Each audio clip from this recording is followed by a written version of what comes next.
ওম শান্তি। আজ 11 জুন 2024 প্রাত মুরলি। বাবা আজ বলেছেন, মিষ্টি বাচ্চারা, এখন তোমাদের সম্পূর্ণ হতে হবে, কারণ ঘরে ফিরে যেতে হবে আর তারপরে পবিত্র দুনিয়ায় আসতে হবে। আজকের মুরলির প্রশ্ন, সম্পূর্ণ পবিত্র হওয়ার যুক্তি কি? উত্তর, সম্পূর্ণ হতে হলে পুরোপুরি বেগার হতে হবে।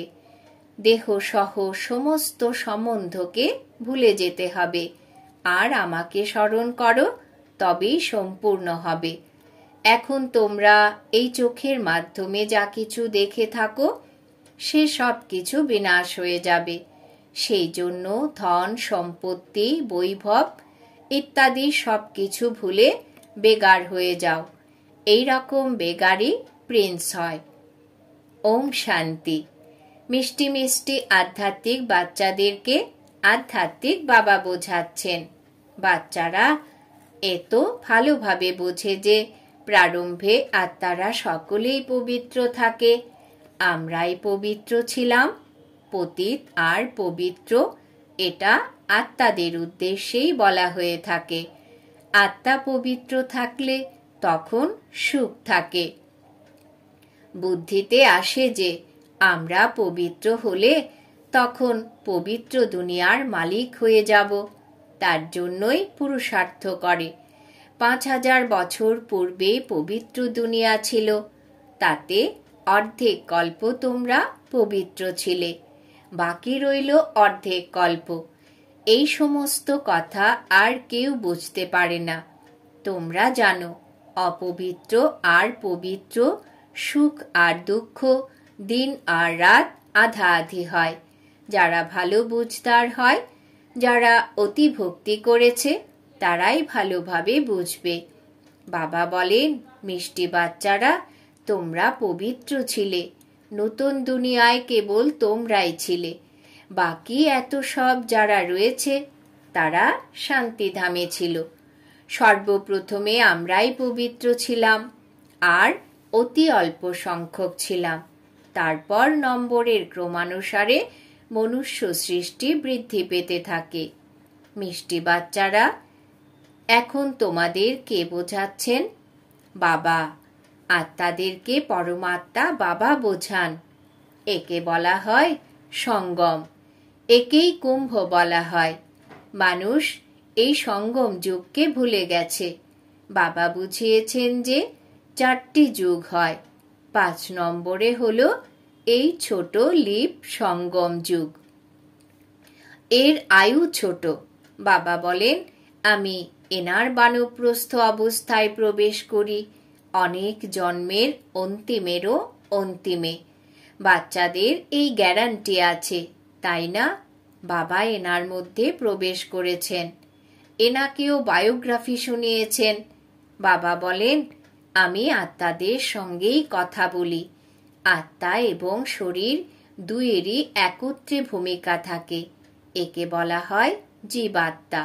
পবিত্র জীবাত্মা, অপবিত্র জীবাত্মা। বাচ্চারা, তোমাদের বুদ্ধিতে রয়েছে যে সত্যযুগে অত্যন্ত অল্প সংখ্যক দেবী দেবতা থাকে। তারপর নিজেদের উদ্দেশ্যে বলবে, আমরা জীবাত্মারা যারা সত্যযুগে পবিত্র ছিলাম, তারা পুনরায় 84 জন্ম পরে অপবিত্র হয়েছি। পতিত থেকে পবিত্র, পবিত্র থেকে পতিত, এই চক্র আবর্তিত হতেই থাকে। স্মরণও সেই পতিত পাবন বাবাকেই করে। তাহলে প্রতি 5000 বছর পরে বাবা একবারই আসেন, এসে স্বর্গের স্থাপনা করেন। ভগবান হলেন অদ্বিতীয়। অবশ্যই তিনি পুরনো দুনিয়াকে নূতন করবেন। তারপর নূতন থেকে পুরনো কে বানায়? রাবণ। কারণ রাবণই দেহ অভিমানী করে দেয়।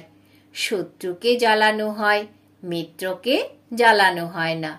সকলের মিত্র হলেন একজনই, তিনি বাবা, যিনি সকলের সদ্গতি করেন। ওনাকে সকলেই স্মরণ করে, কারণ তিনি হলেনই সকলের সুখ প্রদানকারী, তাহলে অবশ্যই দুঃখ প্রদানকারীও কেউ থাকবে। তাহলে প্রতি 5000 বছর পরে বাবা একবারই আসেন, এসে স্বর্গের স্থাপনা করেন। ভগবান হলেন অদ্বিতীয়, অবশ্যই তিনি পুরনো দুনিয়াকে নূতন করবেন। তারপর নূতন থেকে পুরনো কে বানায়? রাবণ। কারণ রাবণই দেহ অভিমানী করে দেয়। শত্রুকে জ্বালানো হয়, মিত্রকে জ্বালানো হয় না। সকলের মিত্র হলেন একজনই, তিনি বাবা, যিনি সকলের সদ্গতি করেন। ওনাকে সকলেই স্মরণ করে, কারণ তিনি হলেনই সকলের সুখ প্রদানকারী। তাহলে অবশ্যই দুঃখ প্রদানকারীও কেউ থাকবে, সে হলো 5 বেকার রূপী রাবণ। অর্ধেক কল্প হলো রামরাজ্য, অর্ধেক কল্প হলো রাবণ রাজ্য। স্বস্তিকা আঁকে, তাই না? এর অর্থ বাবা বুঝিয়ে থাকেন। এ হলো পুরোপুরি 4 ভাগে বিভক্ত, সামান্যতম কম বেশি হয় না। কেউ মনে করে আমরা এই ড্রামা থেকে বেরিয়ে যাই, অত্যন্ত দুঃখী থাকে।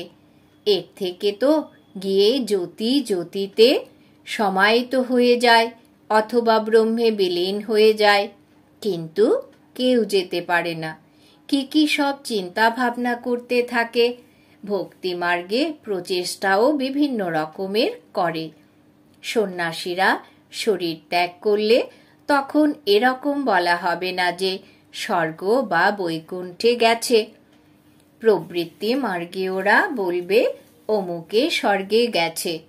আত্মাদের স্বর্গ স্মরণে রয়েছে, তাই না? তোমাদের তো সব থেকে বেশি স্মরণে রয়েছে। তোমাদের দুটিরই হিস্ট্রি জিওগ্রাফি জানা আছে, আর কারোর জানা নেই। তোমাদেরও জানা ছিল না। বাবা বসে বাচ্চাদেরকে সমস্ত রহস্য বুঝিয়ে থাকেন। এ হলো মনুষ্য সৃষ্টিরূপী বৃক্ষ। বৃক্ষের অবশ্যই বীজ থাকা উচিত। বাবা বুঝিয়ে থাকেন পবিত্র দুনিয়া কিভাবে অপবিত্র হয়, তারপর আমি পবিত্র করে দেই। পবিত্র দুনিয়াকে বলা হয় স্বর্গ। স্বর্গ অতিবাহিত হয়ে গেছে, তারপর অবশ্যই রিপিট হতে হবে। সেই জন্যই বলা হয় ওয়ার্ল্ডের হিস্ট্রি জিওগ্রাফি রিপিট হয়, অর্থাৎ ওয়ার্ল্ডই পুরনো থেকে নতুন, নতুন থেকে পুরনো হয়। রিপিট মানেই হলো ড্রামা। ড্রামা শব্দটি অত্যন্ত সঠিক, শোভনীয়। চক্র হুবহু আবর্তিত হতে থাকে। নাটকেও হুবহু বলা যায় না। কেউ অসুস্থ হয়ে পড়লে তখন ছুটি নিয়ে নেয়। বাচ্চারা, তাহলে তোমাদের বুদ্ধিতেও রয়েছে আমরা পূজ্য দেবতা ছিলাম, তারপর পূজারী হয়েছি। বাবা এসে পতীত থেকে পাবন করার যুক্তি বলেন, যা কিনা 5000 বছর পূর্বে বলেছিলেন। কেবল বলেন বাচ্চারা আমায় স্মরণ করো।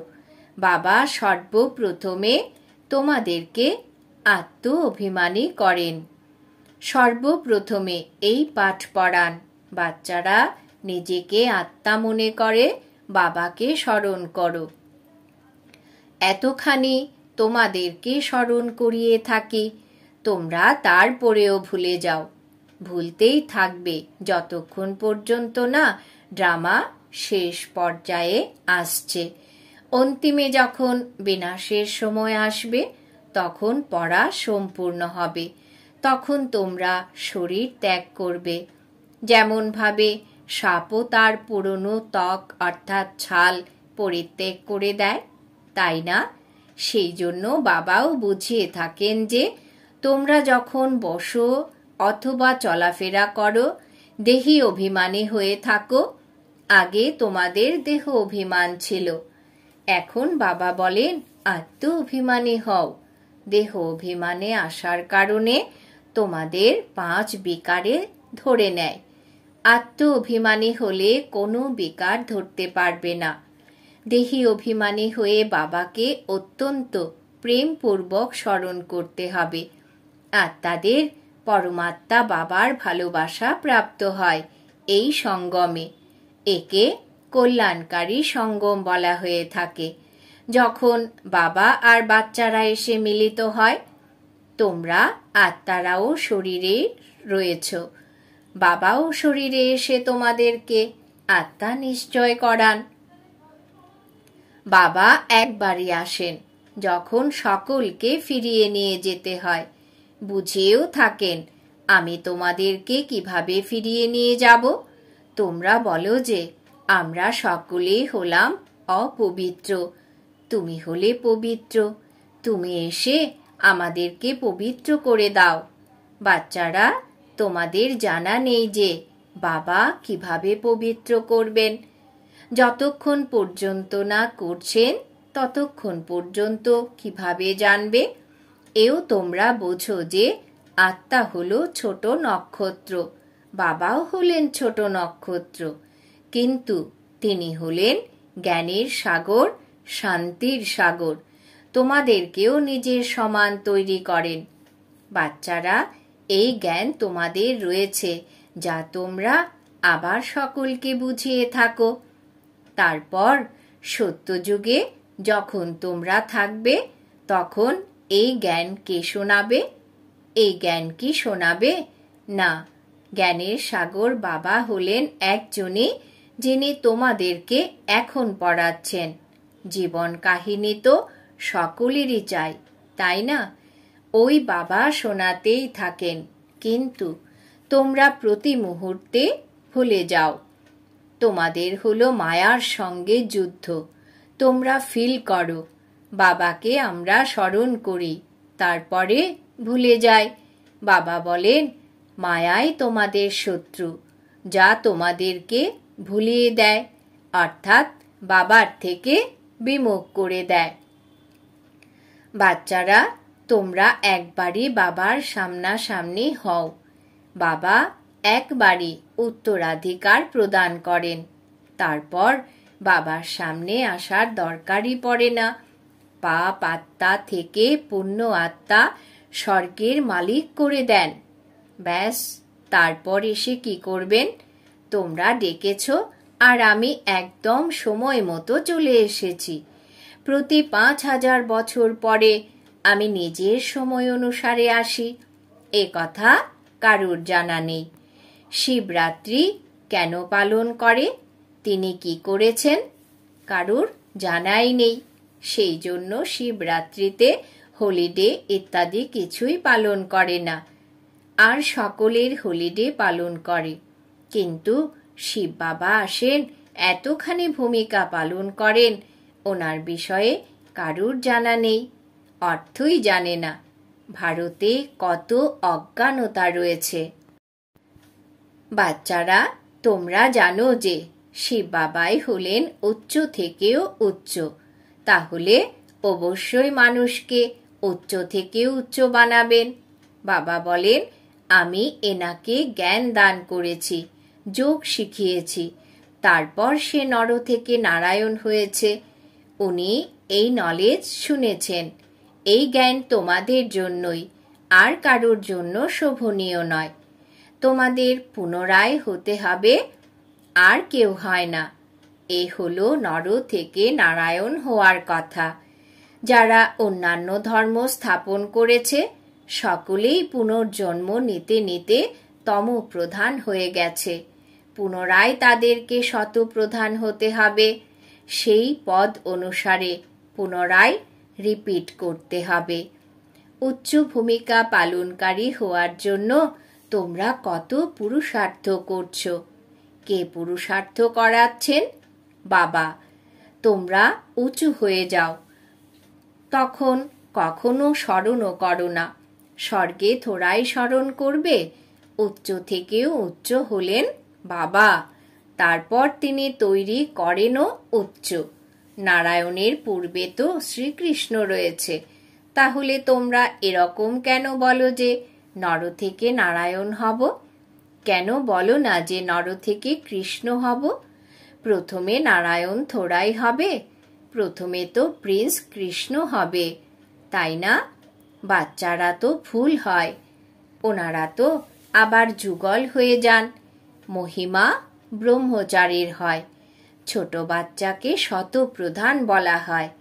বাচ্চারা, তোমাদের চিন্তায় আসা উচিত, আমরা সর্বপ্রথমে অবশ্যই প্রিন্স হব। গাওয়াও হয়ে থাকে বেগার টু প্রিন্স। বেগার কাকে বলা হয়? আত্মাকেই শরীর সহ বেগার বা ধনবান বলা হয়। এই সময় তোমরা জানো যে সকলেই বেগার হয়ে যায়, সব কিছু সমাপ্ত হয়ে যায়। তোমাদের এই সময়েই বেগার হতে হবে শরীর সহ। পাই পয়সা যা কিছু রয়েছে বিনাশ হয়ে যাবে। আত্মাকে বেগার হতে হবে, সব কিছু পরিত্যাগ করতে হবে, তারপর প্রিন্স হতে হবে। তোমরা জানো ধন দৌলত ইত্যাদি সব কিছু পরিত্যাগ করে বেগার হয়ে আমরা ঘরে ফিরে যাব। তারপর নতুন দুনিয়ায় প্রিন্স হয়ে আসব। যা কিছুই রয়েছে সব কিছু পরিত্যাগ করতে হবে। এই সমস্ত পুরনো বস্তু কোনো কাজের নয়। আত্মা পবিত্র হয়ে যাবে, তারপরে এখানে আসবে ভূমিকা পালন করতে, কল্পপূর্বের মতন। আমরা যতখানি ধারণা করব ততখানি উচ্চপদ লাভ করব। অবশ্যই এই সময়েও কারোর কাছে 5 কোটি রয়েছে, সব বিনাশ হয়ে যাবে। আমরা পুনরায় নিজের নতুন দুনিয়ায় চলে যাই। এখানে তোমরা এসেছো নতুন দুনিয়ায় যাওয়ার জন্য। আর কোনো সৎসঙ্গে নেই যেখানে কেউ বোঝে যে আমরা নতুন দুনিয়ার জন্য পড়াশোনা করছি। বাচ্চারা, তোমাদের বুদ্ধিতে রয়েছে বাবা আমাদেরকে প্রথমে বেগার বানিয়ে তারপর প্রিন্স করে দেন। দেহের সর্ব সম্বন্ধ পরিত্যাগ করলে তখন বেগার হবে, তাই না? এখন কিছুই নেই। এখন ভারতে কিছুই নেই। ভারত এখন বেগার, ইনসলভেন্ট হয়ে গেছে, পুনরায় সলভেন্ট হবে। কে হয়? আত্মা শরীরের মাধ্যমে হয়ে থাকে। এখন রাজা রানীও নেই, তারাও দেউলিয়া হয়ে গেছে। এখন রাজা রানীর মুকুটও নেই, না সেই পবিত্রতার মুকুট রয়েছে, না রত্নজড়িত মুকুট রয়েছে। নগর অন্ধকার, সর্বব্যাপী বলে দেয়। সকলের মধ্যেই ঈশ্বর রয়েছেন, সকলেই এক সমান। কুকুর বেড়াল সকলের মধ্যে রয়েছে। একেই বলা হয় অন্ধকার নগরী। তোমাদের অর্থাৎ ব্রাহ্মণদের রাত ছিল। এখন বোঝো যে জ্ঞান দিন আসছে। সত্যযুগে সকলের জ্যোতি জাগৃত থাকে। এখন প্রদীপ একদমই ফ্যাকাশে অর্থাৎ নিভু নিভু হয়ে গেছে। ভারতেই প্রদীপ জ্বালানোর রীতি রয়েছে, আর কোথাও প্রদীপ থোড়ায় জ্বালায়? আমাদের জ্যোতি নিভু নিভু হয়ে রয়েছে। শতপ্রধান বিশ্বের মালিক ছিলে, সেই শক্তি কম হতে হতে এখন কোনো শক্তি থাকে না। পুনরায় বাবা এসেছেন তোমাদের শক্তি প্রদান করতে, ব্যাটারি ভরে দেয়। আত্মা পরমাত্মা বাবার স্মরণে থাকলেই ব্যাটারি চার্জ হয়। আচ্ছা, মিষ্টি মিষ্টি হারানিধি বাচ্চাদের প্রতি মাতা পিতা বাপদাদার স্মরণের স্নেহ সুমন আর সুপ্রভাত। আত্মাদের পিতা তার আত্মারূপী বাচ্চাদেরকে জানাচ্ছেন নমস্কার। আমরা আত্মারূপী বাচ্চারা আমাদের মাতা পিতা বাপদাদাকেও জানাই স্মরণের স্নেহ সুমন, সুপ্রভাত, নমস্কার। ধারণার জন্য মুখ্য সার। 1 নম্বর, এখন নাটক সম্পূর্ণ হতে চলেছে, আমাদের ফিরে যেতে হবে। সেই জন্য আত্মাকে বাবার স্মরণে থেকে অবশ্যই শতপ্রধান পবিত্র করতে হবে। বাবার সমান জ্ঞানের সাগর, শান্তির সাগর এখনই হতে হবে। 2 নম্বর, এই দেহ থেকেও পুরোপুরি বেগার হওয়ার জন্য বুদ্ধিতে যেন থাকে যে এই চোখের মাধ্যমে যা কিছুই দেখে থাকি সে সমস্ত কিছু শেষ হয়ে যাবে।